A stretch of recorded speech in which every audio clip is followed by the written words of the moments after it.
শপত ললে 4 নতুন বিধায়কে সদনত অভিষেক বিজয় নবনীতাৰ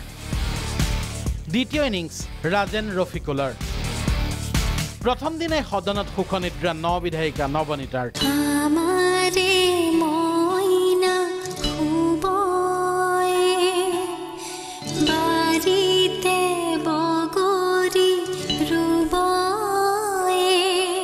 আৰম্ভ হল অসম বিধানসভাৰ শীতকালীন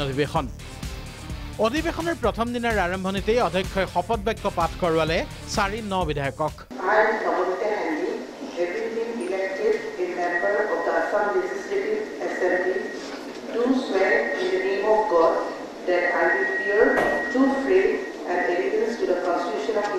আল্লাহৰ নামত শপত খাই কওঁ যে বিধি দ্বাৰা স্থাপনা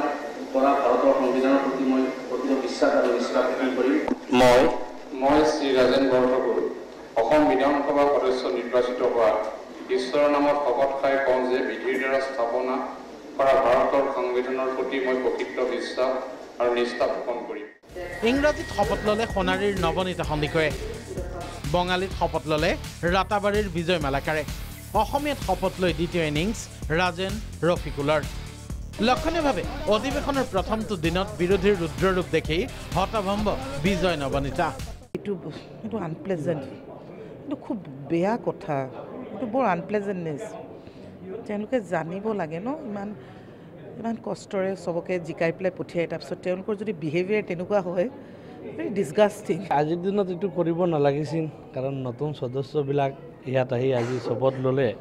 বহুত কিছু সিনিয়ৰ বিৰোধীটো বহুত সিনিয়ৰ লিডাৰবিলাক আছিলে এইবিলাকৰ পৰা আমাৰ শিকিব বহুত কিবা কিবি আছিলে কিন্তু আজিৰ দিনত নকৰিলে প্ৰতিবাদটো নকৰিলে ভাল আছিল। ইফালে 3 বছৰৰ বিৰতিৰ মূৰত পুনৰ সদনত প্ৰৱেশ ৰঙাপাৰাৰ ৰাজেন বৰঠাকুৰ আৰু জনিয়াৰ ৰফিকুল ইছলামৰ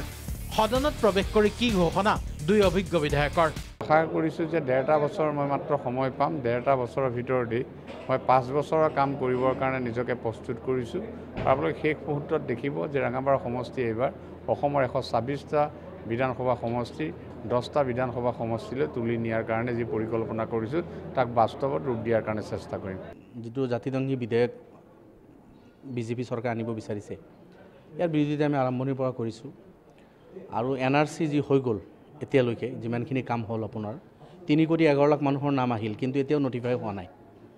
আকৌ ষ্টেট গভৰ্ণমেণ্ট গৈ সুপ্ৰিম কোৰ্টত IA ফাইল কৰি তেখেতসকলে ৰিভেৰিফিকেশ্যন বিচাৰিছে এইটো গৰিহণাৰ যোগ্য কাম কৰিছে চৰকাৰে ইয়াৰ বিৰোধিতা কৰিছোঁ। ইফালে সদনৰ প্ৰথম দিনটোতে নবনীতা সন্দিকৈক দেখা গ'ল বিশেষ ৰূপত বিধানসভা চলি আছে বাইদেউৰ কিন্তু খবৰ নাই